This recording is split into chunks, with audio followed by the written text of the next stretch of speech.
This is the Average Guy Network, and you have found Home Gadget Geek, show number 310, recorded on May 18th, 2017.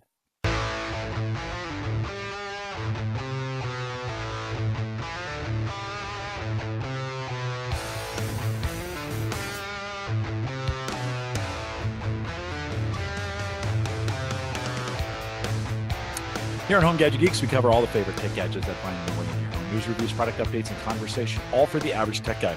I'm your host, Jim Collison, broadcasting live from the Average Guy TV studios in a very, very stormy Bellevue, Nebraska. I think we have had, Mike, it seems like we've had one thunderstorm after another rolling through town. Kevin, I know it's coming to you too, but Mike, any damage? We had big storm on, was that Tuesday? Yeah, 95-mile-an-hour straight line winds. Besides the fact that my trash cans were no longer anywhere in sight. Besides that, no, I don't think we had any damage, but I know some people that did. Trees that crushed cars and everything. Not from any tornadoes, though, which is weird. I think that was one of the first times I had experienced that, where the tornado sirens were going, not because of tornadoes, but because of straight line winds. Yeah, very dangerous thunderstorms. Yeah. Kevin, Great. They're coming. They hit us, and then they hit you. Have you guys had much damage with the thunderstorms?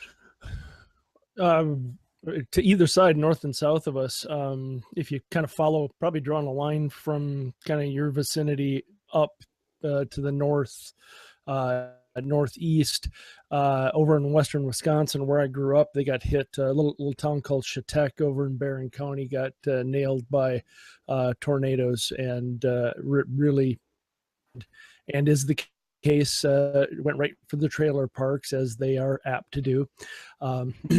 So a lot of damage there. And then in southern Wisconsin, down by Fort Atkinson, I think they got hit really hard down there too. So old stomping grounds down there. And it was kind of a two-way split there, how it broke up. But last night we had some real nasty wall clouds heading this way, but off, and we didn't see much out of that. So, well, it's that time of the year here in the Midwest. It's storm season, and all the newscasters go wild and break in as often as they can.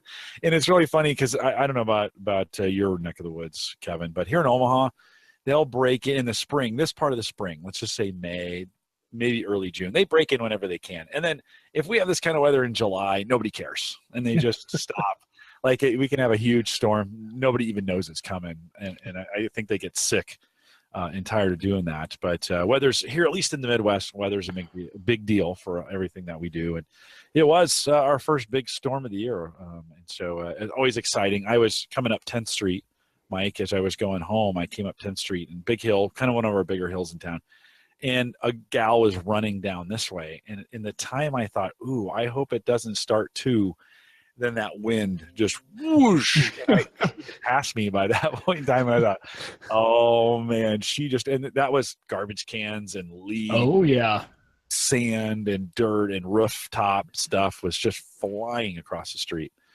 And so it was a big deal. Rennie says weather's porn. Weather porn is big here too. So yeah, I don't know what it is about the weather. I have this weather tweet. I get all kinds of responses on it every day. Just about every day I get somebody to respond to my weather tweet. What is it about the weather that binds us together? Well, anyways, if you like the weather, we're glad you're in the right place. You can don't forget, we'll have show notes available for you for this show as well at The Average Guy. .tv. Don't forget also, if you want to get the app, we got a free app sponsored by LastPass. Of course, they've been good friends, and if you need a password solution, and who doesn't with all the passwords we have to create and everything that's going on, LastPass says that available for you at lastpass.com. We'll thank them for their sponsorship of that. Don't forget, also, we're commercial free now on YouTube, so if you watch any of the YouTube videos that I have at theaverageguy.tv, we hit 1,000 subscribers on the YouTube channel, which is pretty cool. But if you thank you for doing that, by the way, for those of you who subscribed to it. But we are commercial free on the YouTube channel. If you want to support us in any way, you can click on the Patreon link at theaverageguy.tv. It's the upper right-hand corner, first box right there, Patreon. We got $1 and $5 plans, really anything in between. Whatever you want to do, it's great. It all helps, and it allows us to do the things that we do here. If you want to support the show, and last week I read off everybody on the list, and so we appreciate your patronage as well. And then don't forget the affiliate link, the Amazon affiliate, or the Average Guy Tech Scholarship Fund, as we like to call it, is alive and working, and actually is working. Yay. So it's back in action, and if you want to support the show that way on Amazon, just go to theaverageguy.tv. Head over to the Amazon link right below the Patreon one. Just click on it on your way to Amazon. That's really the easiest and the most legal, according to Amazon, way to get that done. They won't bust me for that one. And so that banner is out there, theaverageguy.tv. All right. We want to talk some home automation tonight. Thanks for putting up with all that stuff out in front of the show. We're going to talk a little home automation tonight. We got Kevin Schoonover on. Kevin's a good friend of the show and been here a bunch of times. Kevin, welcome. Thanks for having me back. No, good to have you on. Mike Uyghur is back as well, although his summer schedule is going to be a little if this, then that. We will see how that kind of works out. But Mike, welcome back. And a lot more if than that. But yeah, thank you. Glad to be back. On the weeks that I can be here, I'm very excited to be here. Yeah, no, it's good to have you. How's the drone business treating you? It's, we have these two big airports in Omaha. Well, big is relative, but we have Offutt Air Force Base and Epley. And when you make a 5-mile radius circle around each of those, kind of takes a lot of the east side of Omaha out of the picture. And I learned that recently from a client down in Bellevue. And pretty much all of Bellevue is pretty much off limits, essentially, with because you cannot take off from your drone. But other than that, a lot of fun and doing pretty well. Well, and you were saying, in the pre-show, like, okay, you might, if it was close to the line of Epley, you might, which is the Omaha airport. If you're flying into Omaha, our airport's called Epley Airfield. Right. Call it that old name. But if you're off at Air Force Base, right out my door, it's just, I live in the Bellevue community and it's just right out my back door. You would be a little more concerned about maybe pushing the boundary, would you, down here? Yeah, I mean, Offutt Air Force Base is where the president came during 9/11. I mean, it's a very secure area that I just don't want to mess with. So I was doing the pre-flight routine for one of my customers, like, oh, sorry, like I didn't even notice this is in that radius, and I'm not messing with Offutt. I might take a risk on the local airport, but not on the Air Force Base. Mark Robson asks, can you call for permission? Is there the ability to call the airport? You can. The word is that most people don't get a call back and they don't answer. So you can call the tower and ask for permission, but usually you have to do it days in advance. You need a lot of information on it, but they don't like to call you back on drone pilots. And I imagine that's unscalable with as many people that are flying those things. Right. At this point, there have been a lot of drone footage of Omaha, of downtown Omaha. So that, and it's not to say you can't do it, and the odds of getting caught are actually probably pretty small. But if you're doing it for hire, if you're making money off it, doing it commercially, you're not just some guy who can plead, oh, I don't know what I'm doing. When you actually have the license, you're supposed to know what you're doing and supposed to know the rules. So there wouldn't be getting out of it. You're such a pro. That's why we rely on you for great legal advice. Kevin, have you gotten into drones at all? I'm a voyeur. I tend to post all the deals on drones. I have several friends that work at Intel. I just shot the link to Intel's industrial strength 8-drive Falcon drone. So I'm very enamored with it. My family's still very much into agriculture, and my nephew's pretty much taking over the crop farming end of the business. And he's really looking at how he can start using that, where corn right now is still at a decent price. So he's renting lots of land that is a distance from where he lives. So it's one of these where fields, what if you could just pull up, put the drone out, and instead of walking the 80 acres, 100 acres of land, what if you put the drone up and you could check the fields that way? Yeah, my father-in-law wants to actually, he's like, oh, I could count the cattle from my backyard instead of driving out and making sure they're all there and nothing's gotten out. So because it's not too far away from the house, but close enough that you can fly the drone. And he was actually pretty interested in that aspect of it. Well, in police force, in the many years ago, one of our farms is a couple miles, probably 3 miles from the home farm. My brother pulled in there to cut some hay, and sheriff's car pulled up and wanted to talk to him. And hear what had happened was people had planted marijuana plants in between the corn rows in one of his cornfields way back in the corner. And my brother said, well, how did you, A, it's not mine. is it Right. good stuff or and Yeah. and Yeah. it was, Well, was it good or bad? well, and it was, well, how do you guys find it? And they said, hey, we fly at night. Marijuana looks hotter to an infrared camera than corn does, and that's how we pick it up. So now law enforcement is looking at drones from everything from spotting marijuana growing open in fields, which not that many people do. Most people who grow it illegally grow it in houses under grow lights, but also the chemical signatures of like people cooking meth and what that might give off. So the drone hand in hand with some of these really elaborate sensors is kind of opening doors to helping law enforcement, helping agriculture, helping a lot of different areas. I never thought of hijacking a farmer's field where they may not see it for a week. Right. I didn't think about that either.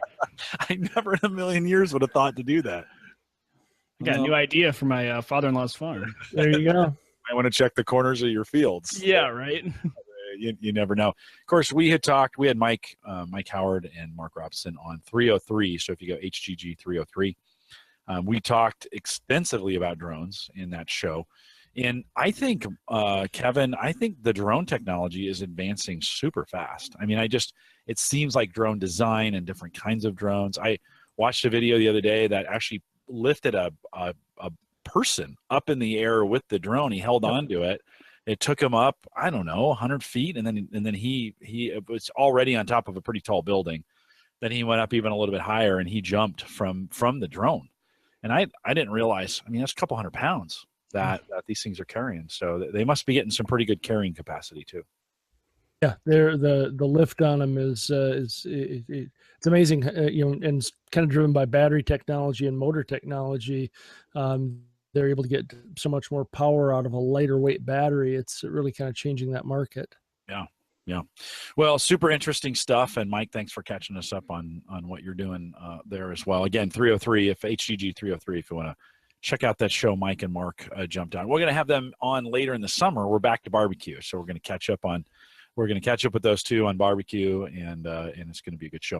Kevin, you had mentioned in our Facebook group the other day, I think that you think we birthed the idea of the kitchen PC. That was officially named. Is that right? Am I following that right? I believe it. I don't think I'm sure somebody used the term, I'm going to put a PC in my kitchen, but I think it was right here when it was kind of when Windows 8 hit. You and I both kind of wandered off and found these Windows 7 based touchscreen HP all-in-one computers that nobody liked them because Windows 7 wasn't very touchscreen friendly.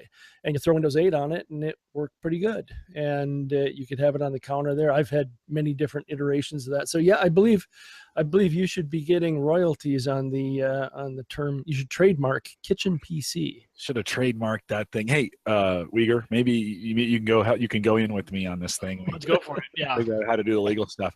Well, Kevin, you had said the other day, this was a couple days ago, hey, this would be a good monitor. You put a monitor deal in the Facebook group. By the way, Kevin does that from time to time. If you're listening to the show, you're not a part of the Facebook group, go to facebook.com/group/average guy. I think I should probably know that off the top of my head. I don't talk about it very often, but it is a group. We don't get a ton of traffic out there. And if you don't like the traffic on Facebook groups very often, this is a good group to join because maybe a couple conversations a week. Facebook.com/groups/theaverageguy. We get you to our group and just ask to join and put you in there. But Kevin, you had thrown a 22-inch ViewSonic touchscreen monitor, let's say $190, and then you said pair it with the Kangaroo. Now I'm going to be honest with you. I paired it with our Kangaroo. Mike, you and I have, I think, similar 2 gig, whatever that mobile processor is in there. Kevin, Windows 10 crushes that for me. Absolutely crushes that CPU that's in there and gets my device. I have it out in the open sitting on my desk. It gets the box the temperature of the sun. I mean, it is super, super hot. Now imagine I had mounted it to the wall and there's like this, there's like this much room between because I put it on a bracket, and then in the kitchen, you want that a touch screen is just up against the wall, just as close as you can get. In fact, I probably should have embedded it into the wall, but we're moving, so I'm not building anything in at this point. And there was not enough space for that Kangaroo to get enough air. And it was Uh, just, and then of course, the hotter it gets, the more the performance decreases. And it was getting to the point where it wasn't even responding to the touch screen anymore. And I took, so Brian Hour, he had recommended, 2 years ago, I think, these Dell Mini, I think they're 3050s, that have 4 gig of RAM as opposed to the 2 that comes in the Kangaroo. And I think a little bit better of a mobile processor, and we put an M2 drive in there, 128 gig M2 drive.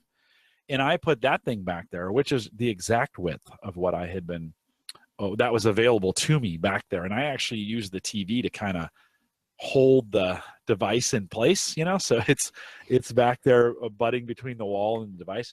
Man, that thing is running like a champ. So I don't know, Uyghur, I know you haven't been testing your Kangaroo extensively, but I think Windows 10 puts too much of a load on those with 2 gig of RAM, and I don't know why it would, but it's just they get super hot. Mike, any feedback on yours? Well, yeah, I switched over to Linux, and it works great. It doesn't. It's because I was having the same problem. It was super hot, and then once I had that other machine, now I have another machine downstairs running Windows 10, so I didn't need it to be a test machine anymore. I switched over to Linux, and it runs great. So depending, I guess, on what you want to run, if there are Linux compatible apps, the Kangaroo might be back in play, right? If you could run on Linux, you might be okay. But yeah, if you need to run Windows 10, I don't think the Kangaroo is going to be the solution.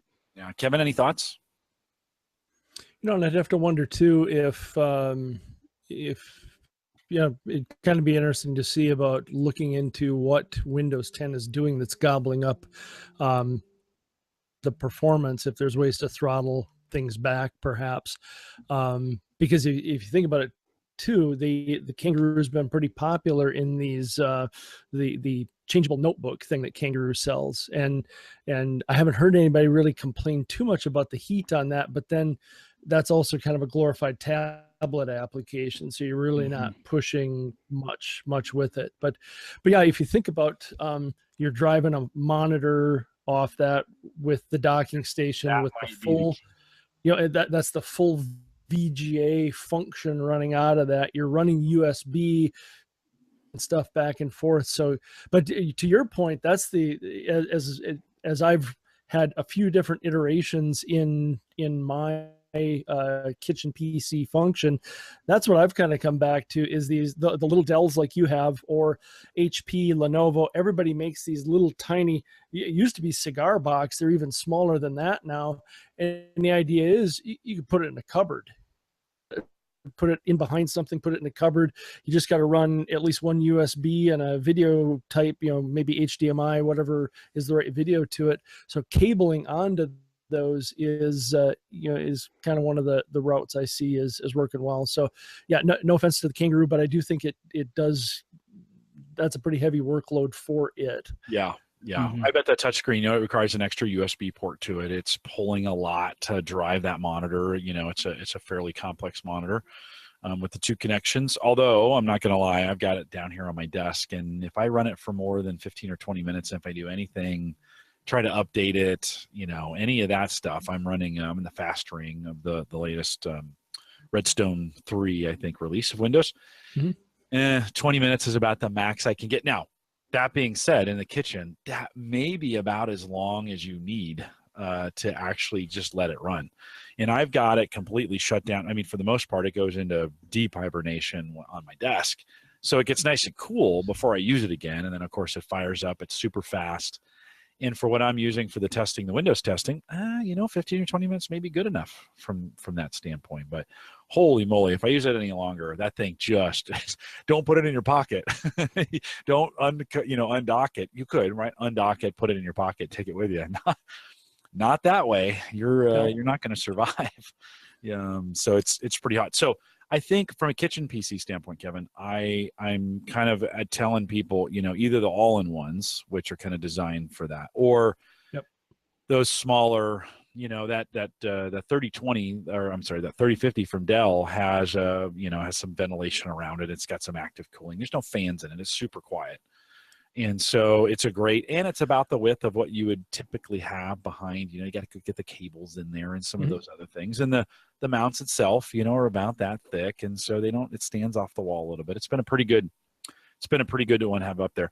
Kevin, in your kitchen though, when we think about the evolution of what's the next step in the kitchen PC, I've been messing with Cortana a little bit in there, but what do you think as we think about getting to the next step? What do we need? And so from form factor, I've kind of been all over the place, and I think it's got to fit your kitchen. I like what you did with the, kind of the Visa mount and putting things up that way. I had traditionally always had all-in-ones sitting on counters, and that my wife is vetoing that just because it takes up too much space, and I agree with her. It does. If we remodel the kitchen, I would intend to have a spot where there's some type of compute device. And I don't see Brian in chat, but what I've gone to for my kitchen PC now, I'll throw a link in. Brian had recommended one of these under cabinet tablet mounts. Home Depot carries a few of them, and it's a little fold away deal. You can put a 9 or 10 inch tablet on.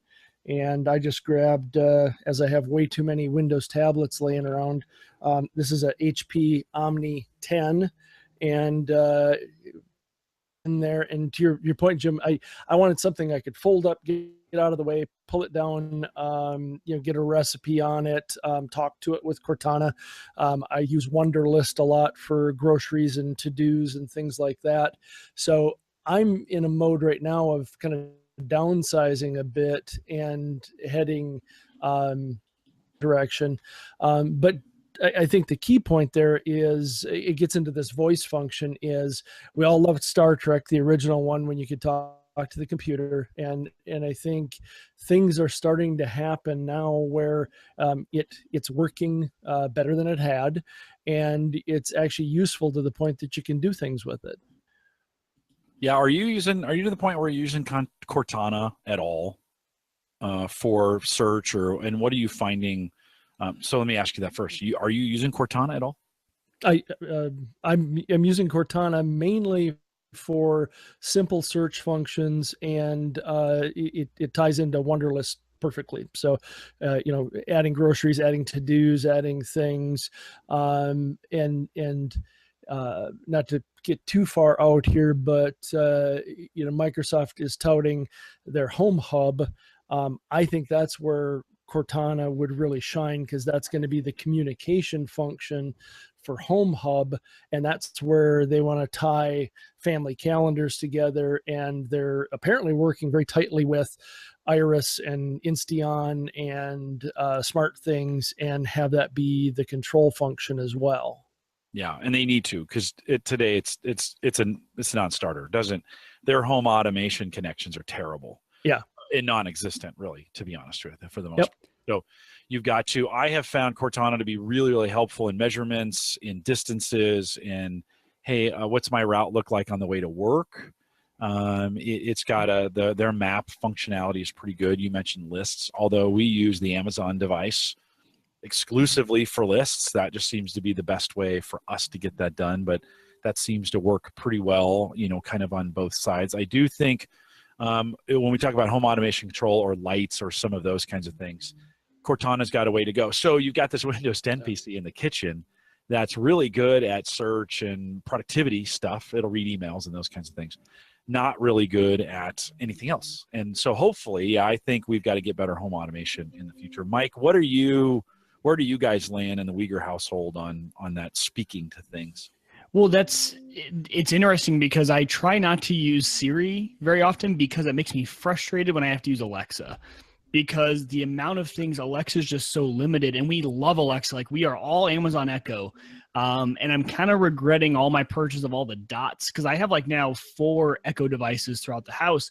But for example, when Alexa just released their calling feature this month, so you can call you can say, hey, call mom. Well, there's a huge asterisk there.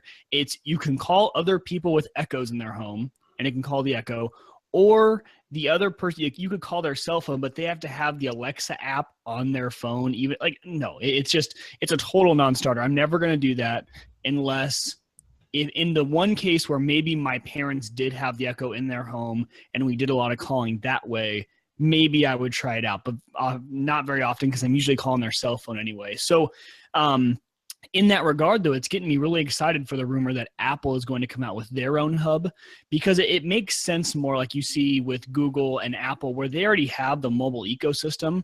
I can start a call, end a call, do everything from my Mac because it connects back to my phone. I can do it from my iPad. All of my devices connect to each other, so it doesn't matter what Apple device I'm on. I can make and receive calls from my phone number just like normal, and no asterisks, right? Like they don't have to have an app. It's not FaceTime. It's an actual call. So I'm excited for a home hub device from Apple, only because that's the ecosystem I'm in. If I had another ecosystem, I'm sure I'd be, Google Home or whatever it is for Windows. But, it's one of those things of, I'm really glad that Alexa came, the Echo became so popular, because it forced all the other companies to realize that, hey, this is actually a real thing. Like, people like this. They like being able to talk, and the microphone on those things, you just can't beat them. Like, mine actually compete. They're in two separate rooms and they will actually both hear me, and that's actually sometimes a problem. They're almost too good, because one in a room that I'm not even in will pick me up before the one in my room does. So their microphones are almost actually too good. So that's where I'm at right now with those ones. Have you completed a call? Have you done a call on them yet? No, because I don't know anyone who Well, I was just thinking. I know you. Maybe I should try calling you. Yeah, I probably should. Kevin, do you have set yours up yet though, Jim? I've set it up on the app, but I haven't attached it to anybody. Yeah, I set it up on the app too. I think it pulls your contacts, right? Here's the deal. Like, I am, and Kevin, I'd be interested in how you're handling this. Like, I almost never call anybody blind. I always text them first and say, Yep. Hey, are you around? Can I call you? It's so weird. Like, we all, well, you didn't, Mike, but Kevin, you and I grew up in the 80s. You just called somebody. Like, you didn't care if they were available or not. It was going to ring, ring, ring. And if they were lucky, they had voicemail, right? They had a machine, right? Whatever that is, an answering machine. And you would just call. But somehow I've gotten into this habit now, even at work, I ping them on IM first and say, hey, you got a second for a call? So, Kevin, are you in that same boat? I mean, do you ask before you call? When it comes to Skype, video chat, any of that kind of stuff, I do find, and maybe it's thinking about it from a business point of view, is it was always sending a meeting invite of, hey, let's have a web meeting, or let's get together here to discuss this. I kind of, from a personal communication point of view, if I just want to ping somebody, I text them. Text, and if the conversation rolls into something where or we'll a cell phone call, but if we're going to do like a video chat kind of deal, it almost turns into an invitation kind of function of saying, hey, let's let me send you an invite, we'll hop on Skype and continue this conversation. Yeah. Mike, you're a millennial. Are you? Yeah, and I'm a weird one though. Like, we're even more obtrusive. Like, with our friends, like we just FaceTime each other, like without the invite text, just like, hey, FaceTime. Yeah, so that's traditional. That would be the traditional way. You just call somebody. Right. So that's very traditional, but it's even more like with the video, right? Like, they might be going to the restroom, but that's mainly between me and my guy friends that I roomed with for 6 years. Like, it's your guys. Like, yeah, if I am going to the restroom, I'll still answer, and you'll just get to, you called me, man. Like, you shouldn't have FaceTimed me if you didn't want to, this sort of thing. So, but with everyone else, my parents will just call back and forth. But you're right. With most other people, it's a text first, or a text, kind of like Kevin said, a text conversation. And if it flows into something that needs to be discussed further, we'll just, okay, yeah, hey, let's take this to a phone call. But other than that, actually, no, I'm pretty traditional. Like, just call them when you need to call them. Yeah, no, I almost always check first. It's the weirdest thing. It's just like, hey, you got some time, and I'd like to do a video call. And if they say no, and we can only IM, all right, well, then you stay on IM. So it's this kind of the level of communication now, where it starts maybe in IM, and then maybe go to audio if they can, and then video if that's available. And the calling thing for me, it wasn't the big feature for Alexa. That's not what I'm looking for. I'm looking for texting, really. Hey, text someone this, text someone that, because how often are you going to want to have a conversation with someone and have everyone else in the house hear what you're talking about? Even if it's not like sensitive information, it's just like intrusive to everyone else. Like, hey, I'm watching TV, or I'm doing this. Like, go be on your phone somewhere else and don't have me listen to this conversation. So it's just not something I think I would use, but I want it for the other features of texting and stuff like that. Kevin, don't you think Amazon went that direction because they could? Like, it was a natural conclusion, and they just could. Well, and it's so. A few minutes ago, you brought up a good point of, so I don't have an Alexa device. I just I think it's great technology. I've just not jumped into Amazon infrastructure for the most part. I am a Prime guy, but I just haven't dove into it. The positive side is Mike's absolutely right. The microphone system, the speaker system, the functionality of it is phenomenally good. And I think that has really helped a lot of folks work their way into home automation because it sets in the center and can be that glue, and it makes home automation easier to use. The issue I kind of keep coming back with is, even though it's evolved into that, I don't think that's what Amazon wants that device to be. And I look at, you mentioned you've got way too many dots floating around now, and everybody seems to be just excited about the Amazon Echo Show. And I looked at it like, I don't get it. I don't. It's $229 for what looks like it. If you guys remember the Chumby or the Sony Dash that kind of failed trying to head in that same direction, and I'm not quite sure the use case for the show, and I might be totally naive there. What are your guys' thoughts on it's Cortana? Like it's a Windows Cortana. I mean, it's funny. It's that this device has made its way all the way to the PC for the most part. Now it doesn't have compute functions, right? It's all digital assistant, but I don't know. For me, it sounds like it's just Cortana, Mike. Well, yeah, and when so for example, when my mom comes over to watch Emmett, she goes in the nursery, and that's one of the places that one of this the Dot is, and she would never in a million years, first of all, because she doesn't keep music on her phone, so she hates apps, but she would never pair her phone to a Bluetooth speaker, play music, or go grab a CD out of she just wouldn't do that at my house. But the fact that she can talk to Alexa and have her play music as she's getting Emmett ready, my Spotify list is just full of all the things that she listens to in there with him, and she loves it just because she can say it and do it. So it's more, to me, it's a very big music, but then home automation too. We got them for home automation because all of our lights are now Hue almost throughout the entire house, with the exception of the kitchen. But so it became, okay, I want to be heard everywhere, and then the music factor, and there's just been little things here and there that we use it for. But you're right, it is for what it does, and you might be totally right that Amazon, this isn't their intended area for home automation, but that's what it is for me. And I was decently happy with the price I paid for it. I mean, it's a little high, but it works. Well, and you bring up an excellent point, is when, and this is where I kind of have to critique myself a bit, is when Echo Show first popped up, a couple of guys, hey, I'm pre-ordering that. This will be great for the kids being able to talk to grandma. I'll get a pair of them, and I'll put one at our house and one at their house. And of course, my instant response was, why wouldn't you just give grandma a $100 tablet of some kind and Skype between the two of you? Right. And when I say that, it is back to, it's not just dollars and cents. It's Amazon has done a great job of, you'd have to talk, to Jim's point from a few minutes ago, you'd have to call grandma, tell her to get the tablet out. Right. Is it on? Is it on charged Wi-Fi, up? Tap on that button to get Skype up, because I'm going to call you on the Skype thing.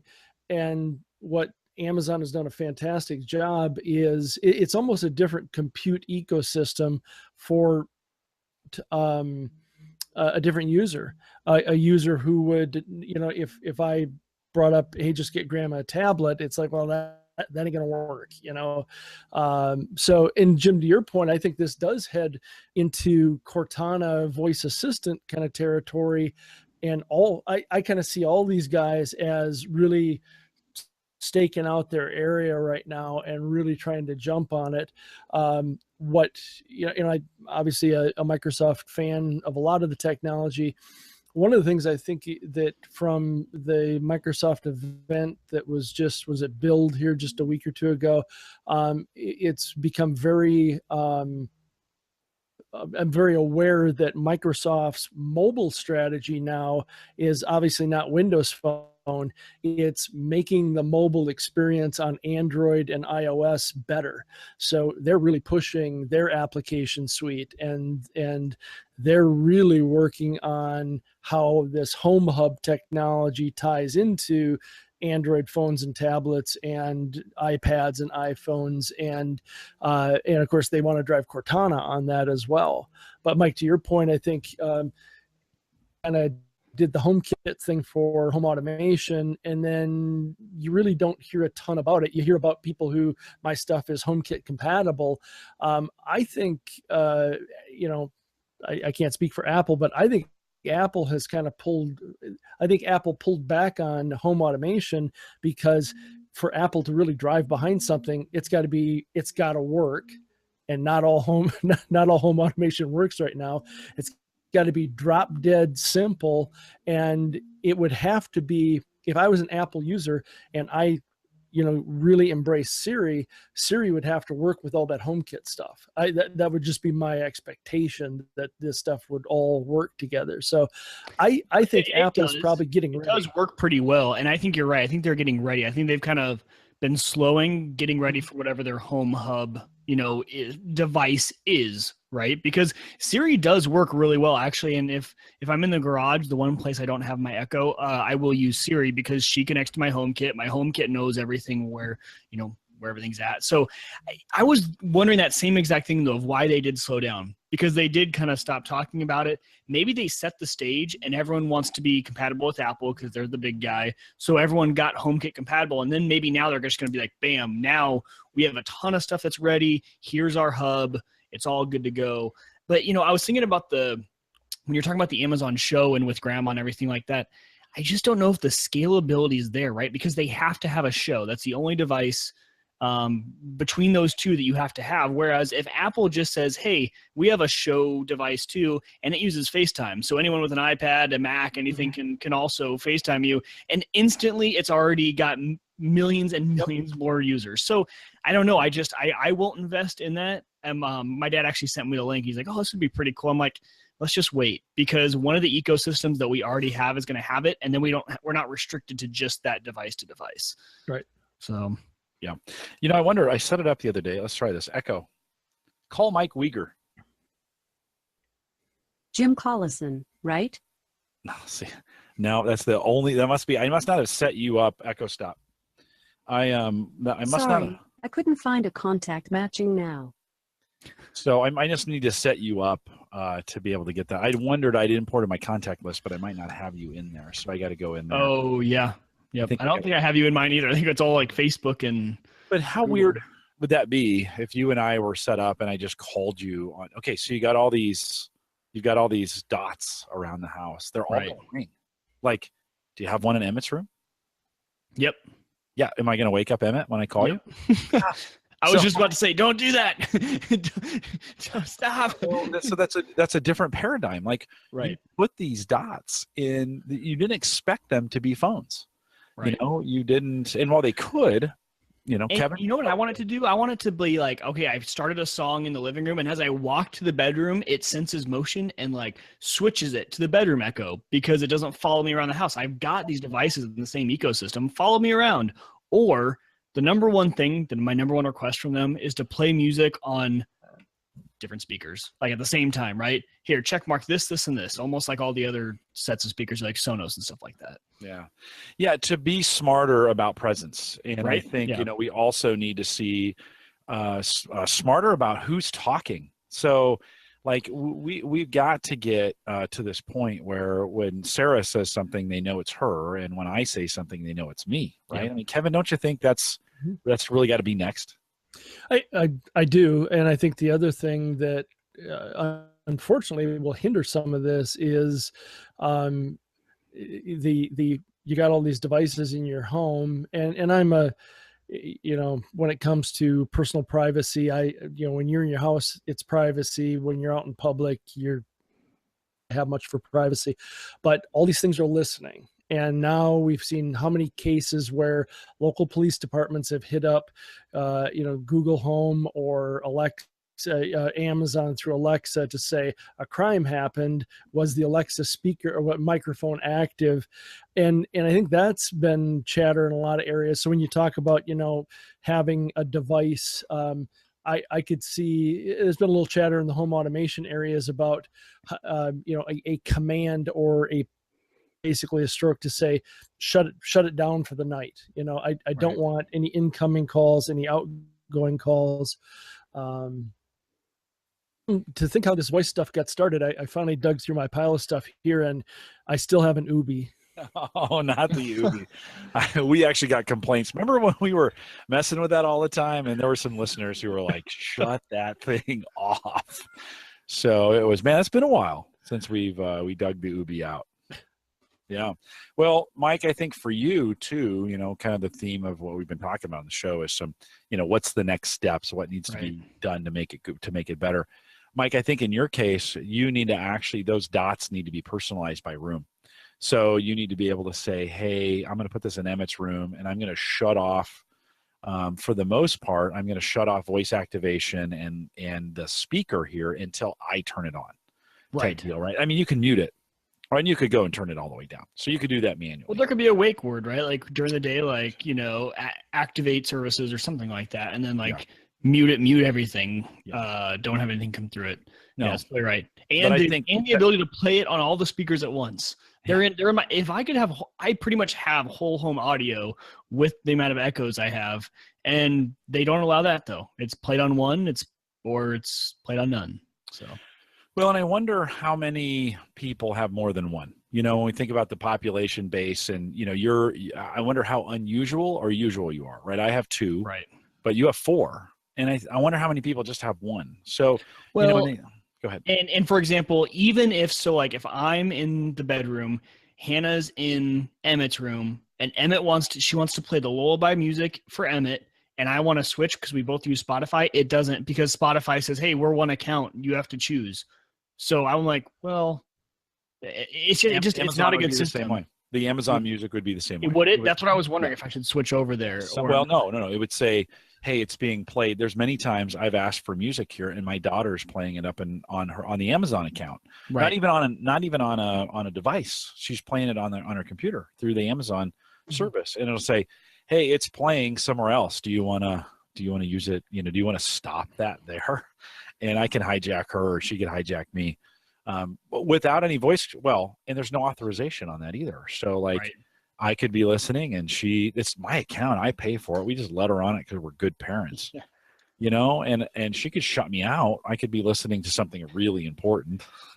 My mom and I played Battle of the Spotifys. It was actually pretty funny. So me and my group in Omaha for KPMG, we were heading down to a training in Kansas City, and I was driving. We were taking my car, and I have my Spotify plugged into my phone, and I'm playing a song, and all of a sudden, Baby Lullaby, all of a sudden it says, oh, it's like, wait, the Echo Dot, you're now playing on the Echo Dot. And my mom's obviously at my house. I'm like, no, switch it back to my phone. I want my account. Well, then it starts playing the baby music that was supposed to be playing there throughout the car, and all my coworkers are and I kept switching it, and then my mom was so confused. She goes, she texted like, your Dot is having issues today. Like she's got an attitude problem. And she says that she'll text me all the time. Well, Alexa was a little moody today. She didn't really understand me, just as a joke. But we were battling over the Spotify, and it's like, okay, something's got to be figured out there, especially on the Prime Music, right?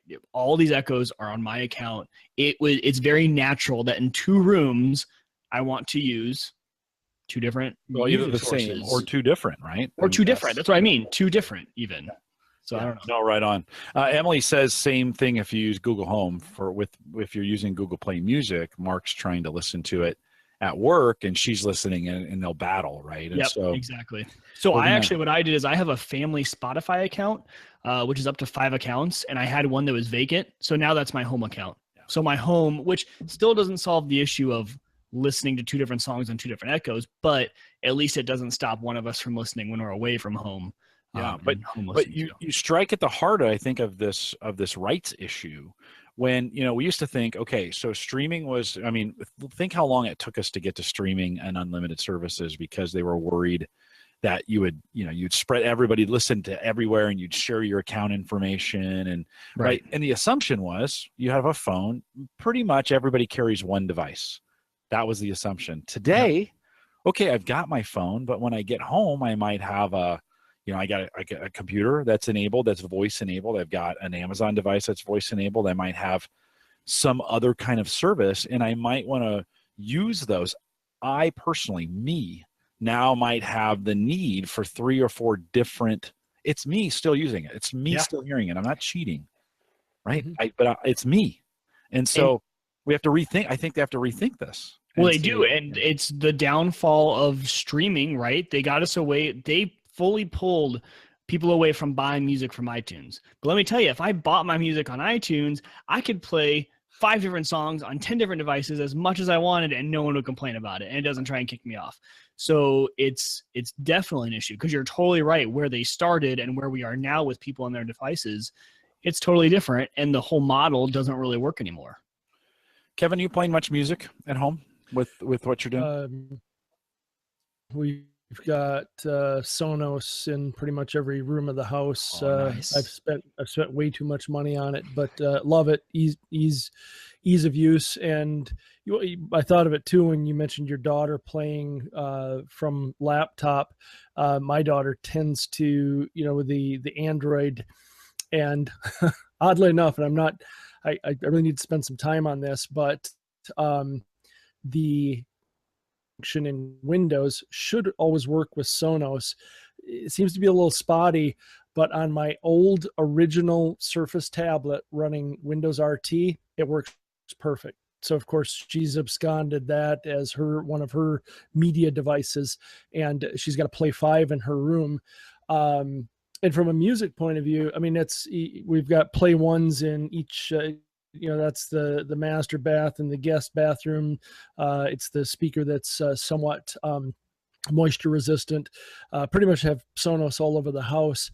The interesting thing with Sonos in this play is, they're hitting on a little bit of harder times right now, because most folks that have Sonos have as much as they're going to buy. And it's, so Sonos kind of is looking at, well, do they need to be more of a Echo type of product that you talk to? Well, and if you're going to talk to Sonos, do they just do Siri, or do they do Cortana?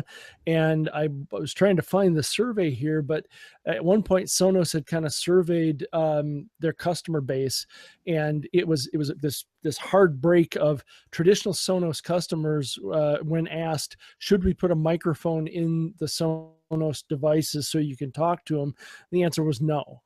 But when they talked to people who did not own Sonos, the answer was overwhelmingly yes. So they're in a bit of a weird fix right now of, they kind of know what way they got to go, but they're kind of questioning which way to get there. Well, it's because the people have already invested a ton of money in it, and they don't want to, like, well, yeah, that'd be awesome, but I have already spent thousands on thousands of dollars on you, and I don't want to rebuy everything. And a microphone is not a firmware upgrade. That's hardware. And I know I'm not getting that for free. Yeah, Mike, you mentioned an interesting concept too of things following you around the house, and I think that's back to more of a hard home automation aspect. I think that's kind of one of the next big things too is the trigger function of something I have on my device, and SmartThings plays a lot with geosensing around your phone, but it's not accurate enough. They seem to be really focusing on Garmin smartwatches, and Garmin seems to have really good granularity on location and where it is. But back to like HomeKit, HomeKit's pretty heavily based on low power Bluetooth. That would almost be this perfect interface of just my Apple smartwatch, my Garmin smartwatch that's on me. When I enter a room, it triggers certain things to happen, or as I move from room to room, music follows me around. I threw something in show notes that are in the chat room. Industries has just announced later this year they're going to have an Echo-like device that's Cortana based. So, they're starting to get into play from a device point of view that way. And like you said earlier, I think it's going to come down to the ecosystem of what you're trying to, where you're comfortable living, and how do you get full functionality out of your ecosystem. Right. Sorry, I got distracted there. Sarah wanted to know if she could start the dryer. But we got this fancy new washer. Speaking of home automation bits, holy cow, this thing is like Star Trek for washing machines. Really? Yeah, you open the lid and it sings to you, a little do kind of thing, and then it's got a timer. I think it's got this pretty. She's got it set for 2 hours from now, and then the thing will kick off and do it. Super quiet. You didn't hear the dryer come on, did you? No, I don't hear it at all. Anyways, so it was $1,000. So yeah. You can get a combo kit. That's, I think. Yikes! It's pretty good. She looked far and wide. Well, Kevin, sorry, I got distracted on your bit. Do you think? So we talked a little bit about the home automation piece. I wanted to respond to what you said. I'm not sure another device is the way to get to presence. I think Connect was the way to get to it, and that when you come into a room, a lot of us want home security, and why not marry home security and presence in the same thing? So each room gets a sensor, and that sensor is smart enough to know me when I walk into it. And Connect could identify you. The Microsoft Connect on the Xbox could identify you pretty well, and we got a ways to go on it. But I think I would rather, because you know what, I get down here and I take my watch. I use the band. I take it off and it's charging. Like, this is the time I want it to charge. And then I'll get up and I'll walk to another room and it won't be on. I mean, I don't even wear it in the house for the most part. Once I get outside, it's that kind of watch. So I'm a little hesitant, Kevin, on having another device that is being used for presence, because now I've got to have that damn Apple Watch on my wrist every time I want to do something, right? Or I've got to, and there's just times maybe if you have an Apple Watch, you would never take it off. 'Cause they're just that awesome. Yeah, well, that's because it's causing cancer. But I'll take it. It's convenient. It's Apple cancer. It's the most convenient cancer I could get. It's good stuff. No, but go ahead. And you touched on something I totally kind of forgot through the discussion here of devices is Xbox. So, when I started digging more heavily into Cortana integration with home automation, I'm smart things here at home. So specifically looking in that direction, things look like they were starting to happen here a year or so ago, and then they kind of stagnated. And I have to believe that was around, hey, if Microsoft's going to do this themselves with Home Hub, let's just let them do it and we'll integrate into that. But I was a little blown away. Once again, we get back to that kitchen PC concept. I'm still a PC driven kind of guy, but in the community at Smart Things, it's when Cortana comes up, it's Xbox. Their interface into that realm of control is through Xbox One. And so if Cortana functions the same on a PC as it does on Xbox, which sounds a bit like if Cortana on any device works the same way, then now you've got one more control point, one more listening point to act as control in these functions. Well, and maybe the most powerful processor in the house, to be honest, right? When you think about what you're getting with an Xbox, it's by nature, it's gonna have the most CPU power. It's gonna be a pretty powerful box. So if you were gonna have any box, and if you're not a PC guy, I mean, think about this. We're a little bit old school, and Mike, even for your generation, you might be a little old school. You've got more PC than all of your friends put together, right? Definitely. So I think you're an anomaly.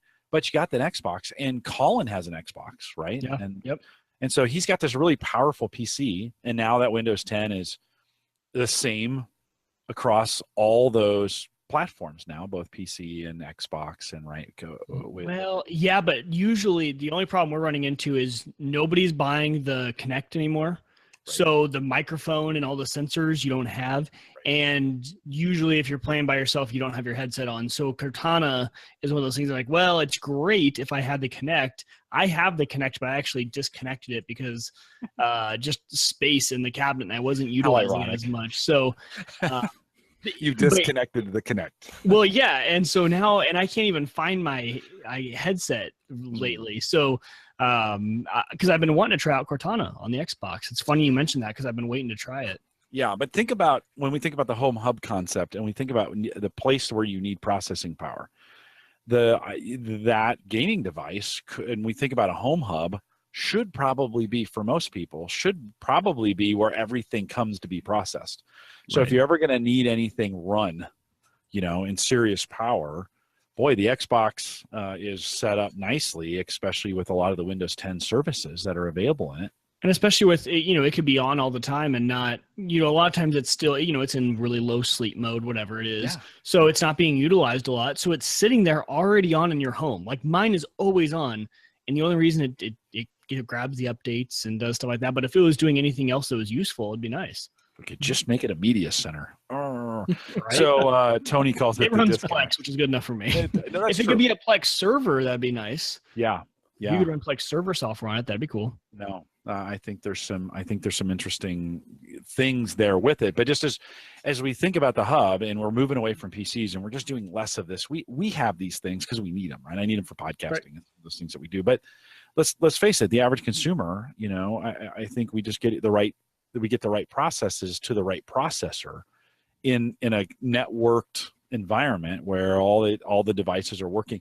I just started using the photo apps inside Windows 10 in preparation for this Story Remix app that's coming from Microsoft that's going to do all kinds of powerful things to help you put presentations together, and it's got AI tied into it, and it indexes all your photos for you based on facial recognition and based on item recognition within the pictures. So some really cool stuff. And so I have a separate VM for Windows 10 that I'm using in the fast ring. And so I attach my photos connection to it, and it just takes off running, right? I mean, it just goes and it starts churning to start indexing all those pictures and throw things out to the cloud. Well, how great would it be if that was being done on an Xbox instead of done? I mean, I have a high power computer here, so that makes sense. But if I'm going to say I'm on a pretty low powered, Kevin, I'm on a pretty low powered Windows Surface tablet of some kind that's fairly, I don't want that thing running, right? That service should sit on where the most processing power is. That should sit on my Xbox, and that should run my photos and index them and then move them to the cloud from there, right? So I think we've got to get to a point too where we get the right devices when we want to do things. It doesn't always mean it's done locally. Sometimes it needs to, it needs to be smart. Years ago, we used to use Crystal Reports at work, and if some of the guys that I'm talking that are listening right now know what I'm talking about. It's a report writing engine, and in the business, right, business intelligence, this is the early days of BI, and you would run reports for the organization. And they actually had an agent that you could put on all the PCs in the business. And then, so this is 99, right? 99, 2000. And you could load this client and then tell the server, hey, offload the processing of these reports onto these servers, or onto these PCs, but only during these hours. Right. And so the whole idea was that you could turn your entire PC infrastructure at work and use it when people aren't there. When you could run reports from midnight to 6 a.m. and take advantage of all that distributed power.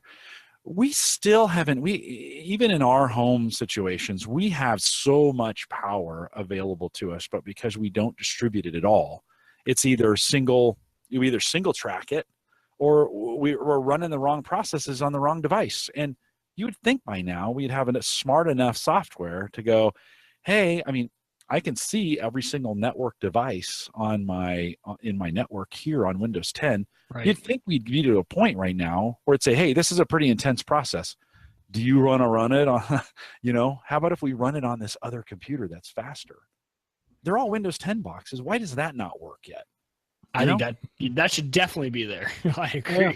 Especially when it comes to like video encoding and once you get done editing and, hey, I got these other computers around the house that aren't doing anything. Yeah, how about artificial intelligence in that way? Like That'd be awesome. Where it actually makes some smart decisions about the processing power.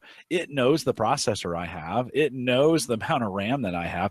It could run a test score and say, hey, in all the PCs in your network, this one is the best one to run this thing on, and make some smart decisions. I don't know, Kevin, am I crazy?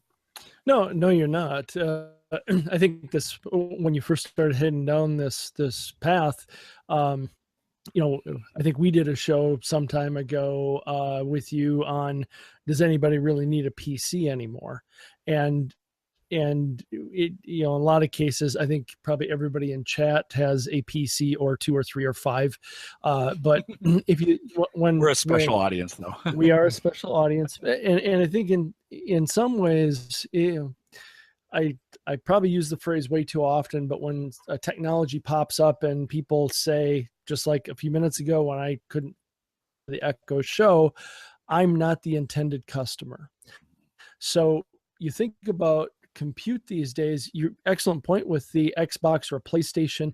Here's a core high compute device in the house. What, Mike, to your point, that should be the whole media center. Put Plex on it, have that be the, and is it too far-fetched to think that you would have a way to add a NAS onto that device and let it control,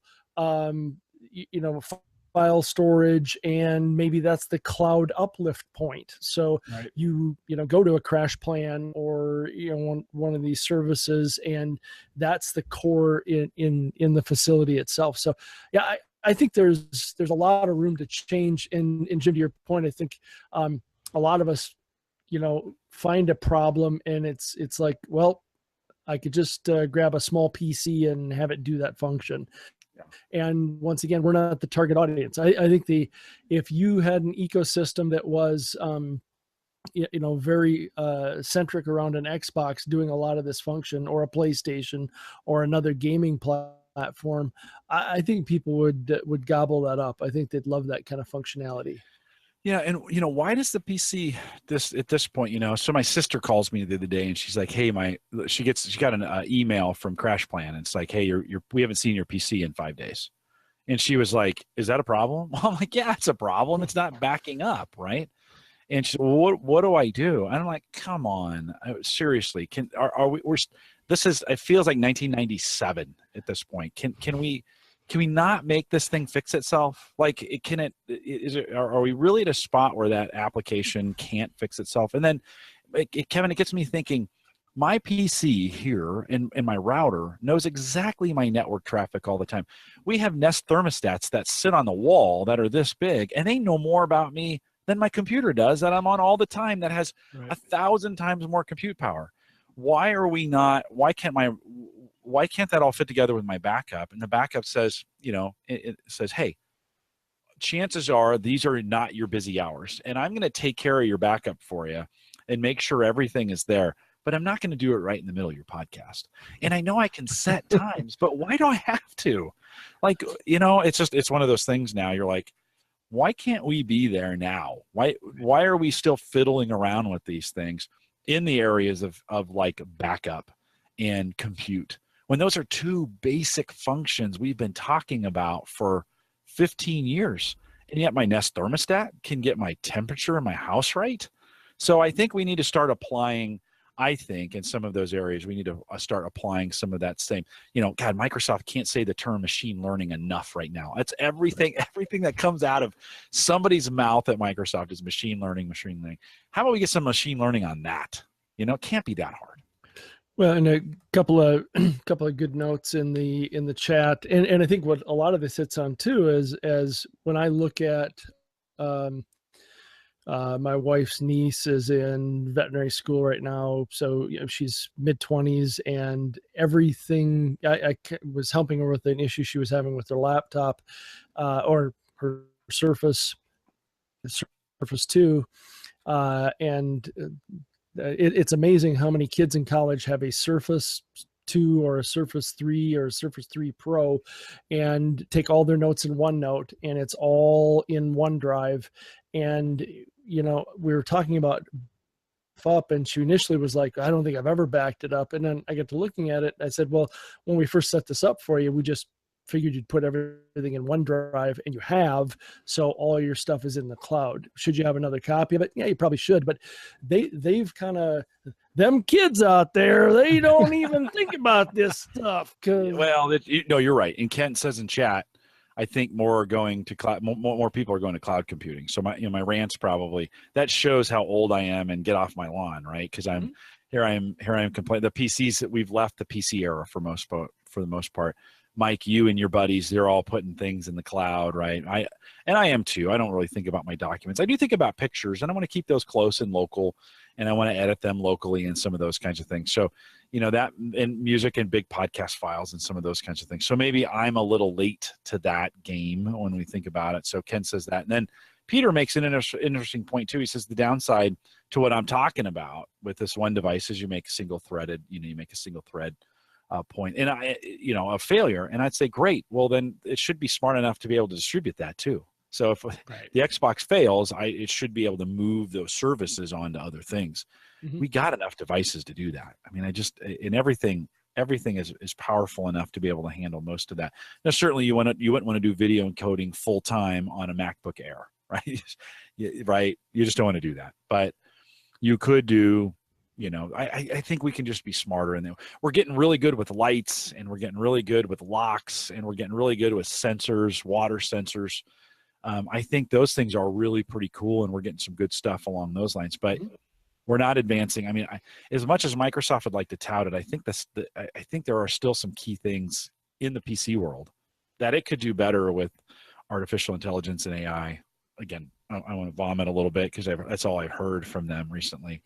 That could be better. So, anyways, all right. End of rant. Sorry about that. I would agree. Well, we actually we have plenty of things to talk about, but we have used up kind of our time on this. Kevin, let me ask you real quick: are you I mentioned a few of these. Are you using any home automated locks or sensors from like water or movement or some of those kinds of sensors in your home? Yes, I am. And what I just pasted into the show notes there, I put links under there. We'll try and clean them up a little bit of the things I'm currently using at home. So Schlage Z-Wave based locks for front door and the door into the house from the garage. Great locks, handle 20, 30 below temperatures just fine. So those work great. We had the water leak problem posted in the Facebook group, John, I think it was. So the two main water sensors I use is one from two different types. One looks like a little brick, a little box about the size of a Tic Tacs, a little bit bigger than that. And there's two sensors on the bottom of it. So those are nice ones to put on the floor where, say in the basement, where if you have a water problem, or under a sink or a refrigerator with an ice maker under the water heater, something where water might pool up and you'd want to sense that. Those the Smart Things makes those, other folks make them. And then the other device I've listed under water sensors is one that's more of a probe. It's a small box with a cable and two prongs. And I've got one of those on the floor drain in the basement because we have a bit of an issue here occasionally where our sewage line going out to the road, there's a big tree that line goes right underneath. So about every 2 to 3 years, we have to have Roto-Rooter come out. And usually after you've everybody in the house has taken a shower and done 2-3 loads of laundry, that backs up. So it's very handy to have that sensor on there. Trying to think what else I threw in there. In addition to the door locks, Dave McCabe he and I got hooked up with this company out of Sweden, I think it was, that does these extremely thin sensitive strips, so you can put them in the door jamb itself. So one of the things with the automation aspect is being able to lock the door, know the door is locked, but it's also, do you know the door is closed or not? So these contact related sensors are really handy for that type of stuff, of being able to tell that the door is shut. Well, we here at Home Gadget Geeks, we try to. I always kind of say we're the shotgun effect on this stuff. Never going to go very deep, but we talk a lot about it. And hey, we get to talk about our opinions, which is pretty awesome. I love to do that as well. You've joined Dave a little bit. You mentioned Dave. I would recommend if you're more into home automation, you want to talk about this. We didn't talk about mesh networking at all. Dave has spent quite a bit of time on that on Reset. So if you have not checked out the Reset podcast, you might want to add that to, we've talked about it here. I know many of the listeners here are listening to that, but if you're new to Home Gadget Geeks and you haven't caught Reset, I mentioned Richard Gunther on Home On. That has actually become my most favorite home automation podcast. Richard just is thorough. He's fair. He has great guests. He gets really good industry guests to come on. Molly Wood was just on his program, and so I'm going to one up him with Veronica Belmont. So I raise his Molly Wood to one Veronica Belmont. She'll be coming on here in a couple weeks to talk about bots, but Richard does a nice job. So Home On, if you haven't been listening to the Home On podcast, that might be a good one to listen to. Mike, any other podcasts you're listening to right now from a tech? I know you're super busy at work, but you got any other tech podcasts you would add besides what I mentioned? I have been all Audible audiobooks. Nice. I have not. Well, we listened to S-Town, which is not a tech podcast at all, on one of our trips. But besides that, I have been all audiobooks. I've fallen out of the loop. Okay, no problems. Kevin, Kevin, we are seeing. You can tell her that she's now a star because she's made it on the podcast, which is awesome. By the way, you're having one of those moments, right, where you're trying to do an interview and the kids are coming in. That's pretty cool. No worry. No worry. That's good. Kevin, any podcast you'd recommend that you're listening to that I didn't mention? Chris Compton, I'm spacing the name of his podcast right now. I was trying to bring up Pocket Cast quickly to see what that was. If I find it, that's definitely a good one. He does home automation stuff as well. Richard Gunther's one of my favorites. HomeTech.fm is another one. Yes, yeah. And actually one I'm listening to a lot lately has nothing to do with home automation, but if you like old time science fiction, there's a podcast called Relic Radio, Science Fiction Relic Radio.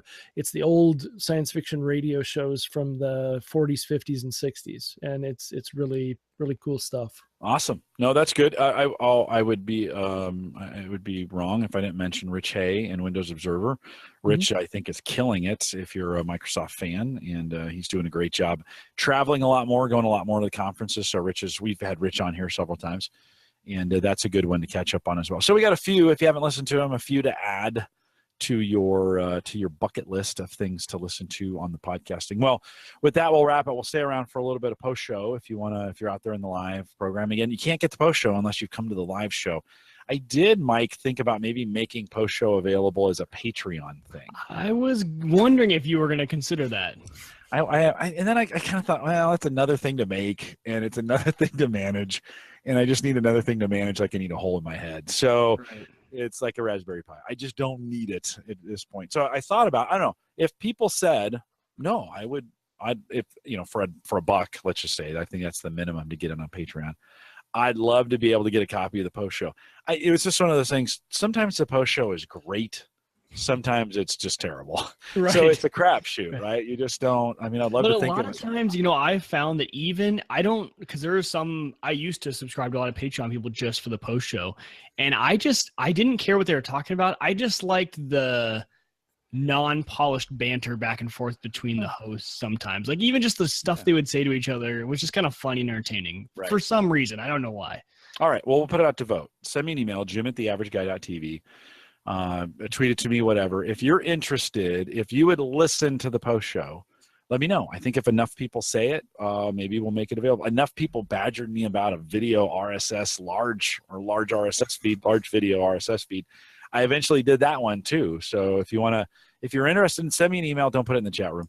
Send me an email, jim@theaverageguy.tv, and I don't know. Well, let's take a poll, quick poll in the chat room. We'll talk about that in the post show chat room. Of those that are out there, how many of you would just do the basic $1 subscription on Patreon to get the post show? So we'll throw that out there as an option. These guys, Mike, in the chat room, they're pretty cheap. I'm and they get it for free because they're here every week. They're like, why would I pay for going to say no. every week? Yeah. That's just what I'm saying. So no, they're great guys. So we always appreciate, we got a great crew out there. Peter, another Jim, Mark, Kevin, of course, who joins us both here on the program as well as in the post show or the chat room. Tony clearly sees out there. Ken, Emily always join us. We didn't see Brian tonight. There's a bunch of that always join us out there. We appreciate you doing that. We are live every Thursday, 8 p.m. Central, 9 Eastern, out at the Average Guy to TV Live. Don't forget, we talked about Patreon. I won't talk about it anymore. Amazon affiliate link. If you're buying on Amazon, it's out there on the site. I gave you my email address already. I will remind you that the platform, both video and web hosting, all that hosting is available from Maple Grove Partners. Go to maplegrovepartners.com. Get secure, reliable, high-speed hosting. By the way, the president of Maple Grove Partners graduates from University of Maryland this Monday. So I will be in Washington, D.C., to see him graduate and party with his family, see Gary and those guys. And so exciting times. Ashton, too, who was on Cyber Frontiers for a year, will be graduating the same day. So those guys are graduating from college. We can congratulate them. If you think about it, send them a note and congratulate both those guys, especially Christian. He's been a big part of what we do. He's kind of behind. He is the infrastructure that's behind a lot of the things we do. So send him a note and congratulate him as well. Don't forget, if you want to download the free mobile app available for you, you can get that at homegadgetgeeks.com. We'll thank LastPass for their sponsorship of that as well. We are live every Thursday, 8 p.m. Central, 9 Eastern, out here at theaverageguy.tv/live. We will, for the Veronica Belmont interview in 2 weeks, we will be moving that to 9 p.m. Central, just to give you a warning. We need to move it an hour later. She's on the West Coast, and it would have been too early for her. So I'll let you know via Twitter, and you can keep up with us on that one. We're excited. Mike, I'd actually like everyone to come out that night. Like, she's just a big deal. And I'd love for everybody to come out and have a full chat room, and that would be very cool just to see the community support. So if you've never watched a live show, that might be the one to watch. I should probably give you the date of that because these are time shifted and blah, blah, blah, blah, blah. So she is coming out 3/13/6. That would be June 8th of 2017. She'll be here. So if you can be here live, June 8th, 9 p.m. Central, 10 p.m. Eastern. But that is just 7 p.m. on the West Coast. Ken, that'll be good for you. And you'll be able to make it out there. We'd love to have you come out as well. With that, we'll say goodnight, everybody.